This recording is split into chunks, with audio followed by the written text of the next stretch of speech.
Jacob Mutaraj in for Sherman Chow. The man accused of murdering Migos rapper Takeoff was in court today. Authorities say suspect Patrick Clark was seen on camera firing a gun the night of the murder outside the downtown bowling alley. Stephanie Whitfield joins us from outside the courthouse with the latest. Patrick Clark's hearing today was just a formality, but he did appear before a judge. His bond is set at $2 million in the high-profile murder case. His attorneys asked for a new hearing next week to get that bond amount lowered to protect his constitutional rights. In probable cause court Friday, it was revealed that Clark was allegedly caught shooting his gun on camera while holding a wine bottle, and he was accused of having plans to leave the country. Clark's defense attorneys say that's true, but it was a planned vacation to Mexico. That was something that was already pre-planned, and it was counseled before he was arrested. So I think that's important. He wasn't trying to go anywhere. His attorney reiterated that Clark is innocent until proven guilty. Prosecutors did not speak to reporters after the hearing. What it do, YTZ? It's your boy, Too Tall Bishop Jones. Nigga, you know what the going on. We back with another video, y'all. We got a lot of stuff to talk about today. Let's start off with this Takeoff situation. As you see on the clip, his supposed killer, he's actually a DJ in like Houston, DJ PJ or something like that. He a DJ in Houston. He was at the bowling alley, as y'all see. They say he had the wine bottle shooting and all that. So he's supposedly be the guy that shot the crazy shots that we all heard about in the beginning of all this madness and supposedly hit Takeoff in the head. They did say he tried to run to Mexico. His lawyer is now saying that that was a lie, that was a planned trip. Like, who the hell, like, for one, that ain't how it went. When we first heard the story about him running off to Mexico, it was like he did a rush passport and some more stuff. So she talking about it was a planned trip. Why would he rush the passport and stuff like days after the Takeoff murder? But that's for the lawyers and stuff to decide. But hopefully we're a little bit closer, y'all. Y'all let me know what y'all think about this. But on to the next story. Segregation of his Little Rock High School when he was just a teenager. And LeBron James wants to know why more people aren't talking about that. Watch this. I got one question for you guys before you guys leave. I was thinking when I was on my way over here, I was wondering why I haven't gotten a question from you guys about the Jerry Jones photo. But when the Kyrie thing was going on, you guys were quick to ask us questions about that. I feel like as a black man, as a black athlete, as someone with power and a platform, when we do something wrong or something that people don't agree with, it's on every single tabloid, every single news coverage. It's on the bottom ticker. It's asked about every single day. But it seems like to me that the whole Jerry Jones situation photo, and I know it was years and years ago and we all make mistakes, I get it.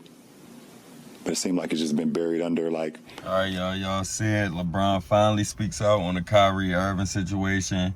And it's funny because he was getting a lot of backlash on Twitter, social media, period, about not speaking up when Kyrie was dealing with all this whole little situation. If you know the Kyrie situation, you know. He put out a link, and the link supposedly had something to do with some biblical stuff and all this stuff pretty much going on what Kanye West was talking about. So LeBron never spoke up when it was like in the heat, but now that this Jerry Jones photo come out, he got a lot to say. He's been kind of backing Kyrie now, so the tabloids and everybody been going crazy. Oh, LeBron comes at the media. LeBron's coming at the world about not talking about this picture, which is correct. I feel like he's right. When you look at it, like, come on, man. This man is on the picture stopping a black man from using the water fountain. Like, and now he, like, runs the Dallas Cowboys organization. Nobody want to talk about this. I seen the photo once, and then, like, nobody ever talks about it. So LeBron had a good point, but I think he should have been stepping up for Kyrie a little more harder because his voice is very loud when it comes to stuff like this. So, I don't know what y'all think about the LeBron finally speaking up. Do y'all think he's rocking with Kyrie, or is he just talking? Like, because he could have helped him out a lot, man, when he was going through his mess. But y'all let me know, and let's go to the next story.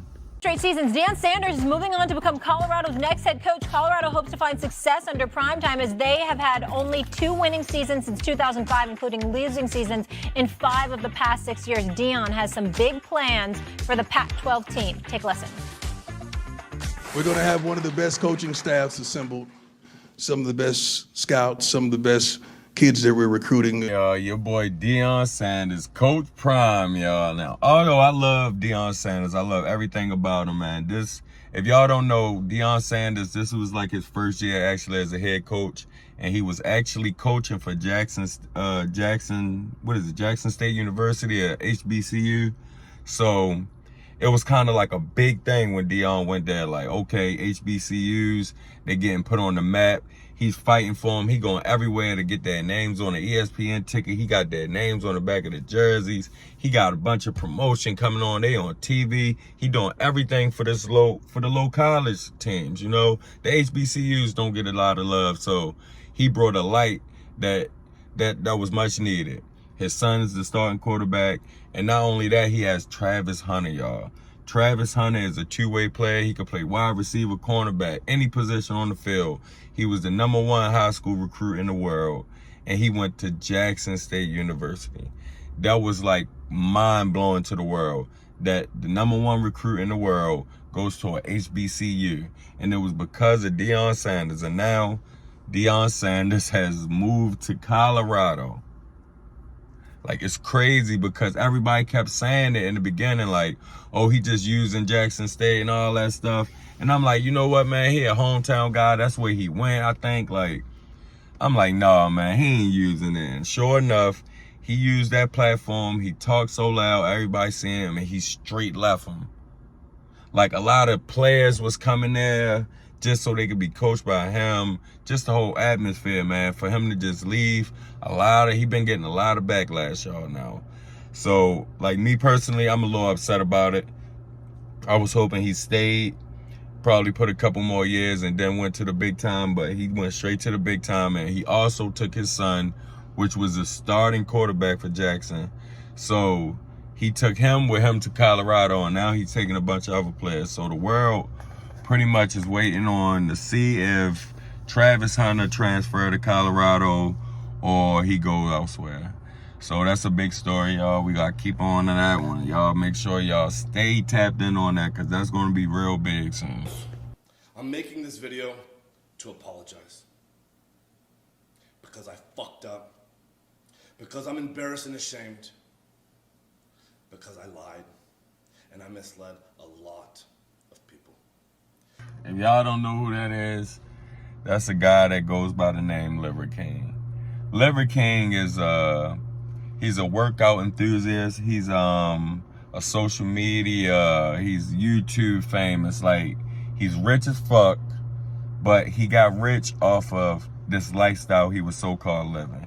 And today he pretty much came out to the world that he'd been lying about his whole lifestyle. So if you haven't ran across Liver King, he's a guy that supposedly he sleeps in the woods, he live in the woods, he live off the woods, he live off the earth, he doesn't wash with soap and stuff like that. He lived like a caveman. And he says that he eat like wild animals' liver. That's how he's so ripped and cocky and all that. So the whole world is like, what? He's living like a wild man and he's in that much shape? Oh, so they all hooked to him. He's doing all this stuff. He raising money. He's a fucking filthy rich off of this shit. So today he comes out and tell the world that he's been lying about everything he's been telling us. He's actually been using steroids. And that's one of the biggest things in this industry, in this whole fitness workout world, being natural. Is called natty.